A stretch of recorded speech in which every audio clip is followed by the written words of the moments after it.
guys, it's Suzanne from One Love Organics. One of the keys to achieving the lit from within look is to have well-nourished skin. A moisturizing, antioxidant-rich balm like Skin Savior patted on your cheekbones, under eye area, and on your brows will instantly give your skin a luminous look. So I'll show you really quickly how to use a balm, especially Skin Savior.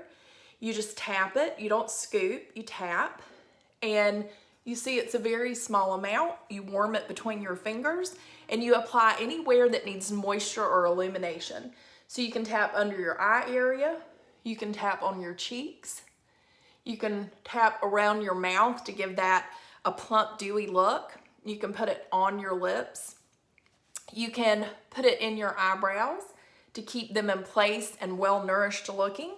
And you can also apply this as your daily moisturizer, which I do. You just put it on clean, damp skin, and again, pat, warm, don't scoop, and then press it into your skin, and it leaves it really dewy and nourished and healthy looking.